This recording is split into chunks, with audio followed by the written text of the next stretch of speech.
Born and bred Port Elizabeth. Port Elizabeth? Yes. What's it been like this morning? Yo, this was very, very relaxing, and also, I would say, deserving after everything, like the stories we hear, what we do, how busy your life is. You know, you might not take time to pamper yourself. So it was very, very nice. This has been such a time of isolation and contact. You know, I mean, everything's so shaky, and we're not allowed to take hands to steady each other. So what did it feel like to be touched after all this time? I normally go for massages. I love taking my mother. So I think it was level 3 or 4 they started. Yeah. So we went for about 2 already. So we sorted in that department. Okay, so it's nothing new for you? No. Okay, so you were comfortable today? Yeah. Okay, good. Yeah, definitely. Because you look so relaxed. No, I was. The whole atmosphere, the setting, you know, everything relaxes you. Listen, this year it was going to be like, you know, 2020, year of plenty, and then it's turned into something very different. So be honest with me. I mean, how much weight did you put on during lockdown? I've got a belly, but I think I had one a bit. But yeah, it's here somewhere. Pulling it in a bit. Suck it in, girl. Did you bake? I tried that. It was not for me. The bread was rock hard. My nephew enjoyed it. He said it's the best bread ever, but we had to get rid of it. But I said there are people that take naturally to baking, but I shall pass on that. So jy melktaart of piesangbrood of Dit was sambrood. Ek weet nie, en die rolletjies was so hard. No, that's not for me. So glad nie ge-Instagram of enigiets nie. Jy het nie foto's van jou bak. Gooi hom weg. No. Gooi hom weg. So tell me where do you work and what do you do there? Okay, I work at a company called Escape Manufacturing, or known as ECM. We are an automotive component manufacturer, make little parts that get sub-assembled and then get assembled to a vehicle. And at the moment I'm in logistics. So I basically order material, get it in, do some invoicing, that sort of thing. How did this period affect your job? Could you work from home? Were you able to go into office? Did you have to go into the office? For April we were at home. Then what was it? April, May. I think we went in 50%. Obviously your salary takes a huge knock. It gradually picked up a bit. I think only from August to September we were on full salary. So that means we were working full only from then. So for a few months there, but I couldn't work from home. I had to go in because it involves the guys from dispatch with deliveries and that sort of thing. You speak about salary cuts. How did that affect your home, your life, your family-wise? How did that affect your life?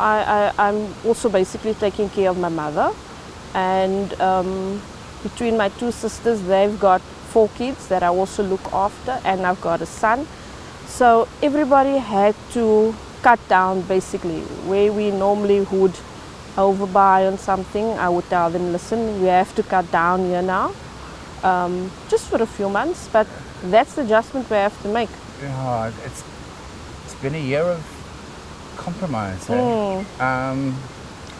What's been the most challenging part of this year for you? Challenging part was definitely trying to help the community.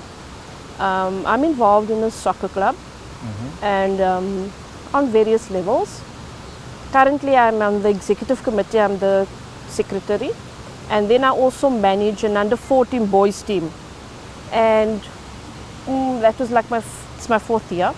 So in that I picked up on who does not have, because we basically based in a very underprivileged area. and there's a lot of boys that don't have. So on a normal day, coming to a soccer match, you know which boys haven't eaten. So now during lockdown, you're like, yo, I know that child doesn't have, that one doesn't have parents, I wonder what. So I spoke to a few guys and they said, okay, I wanted to do a soup kitchen. And I said, no man, let's do food parcel initiative. The food will last longer. So we got driven into that. We delivered over 100 food parcels.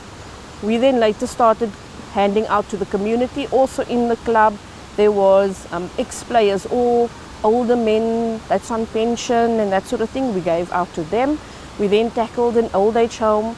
So we basically gave out 100 and odd veggie packs, soup packs, sanitary packs, toiletry packs during this whole period. You've been so incredibly active, and that's from just a point as an average human being who is compromised herself, and you've been able to still give so much back to your community. Yes, I work in a team, and that team is so great because everybody's got their own contacts, and they'll contact. Wait, I'll phone this one and this one. And in half an hour's time, we maybe have 5,000 rand, and then we work from that. Then we don't have money, then we look what we're going to do now. But I didn't do that alone, you know. So we've got a few avenues that we send our feelers out to. We get something in, and then we see what can we do next. So that's how it goes. This is amazing. What I'm hearing is that you very much have your finger on the pulse of what is needed in your region, and what the community needs. So let's say you were to be awarded the title of Woman of the Year this evening. What would you be able to do with that in terms of taking things further in your community, as active as you are already? When I spoke to Karen, I think it was just before Mandela Day, and I told her that was now my own little project I wanted to do. And I said, where I live in a complex, there's a lot of young girls. I would like to do a sanitary drive with them. Not splurge it out and tell everybody, you know, oh, I am going to do this. So she gave me some items for these packs. And a lot of times working in a poor community, you don't have those backups where you can go out and say, you know, okay, I know I can get something from that one or that one. You have to go and you can't ask the same person continuously, you know, they don't always have. So then I thought, if I do win, maybe MISA could be my go-to people to assist, you know, the community and that, in whatever way they can assist. Because you're always trying to do something, but you don't have the means. Or the infrastructure. Yes. Because the infrastructure is important. Yeah. And you sound like you have a pretty widespread hand across delivering, and I think it sounds like I think that would be fantastic if you. Yeah. I think your reach would be even larger. Yes.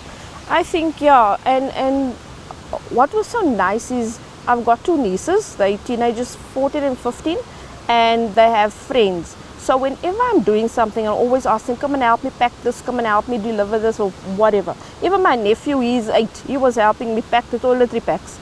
So the other day, one of the niece's friends, they said, she asked me, what are you doing for the community? So I asked, what do you mean? She says, there's nothing else you're doing, you're always doing something. I said, no, not at the moment. She says, now I would like to help you.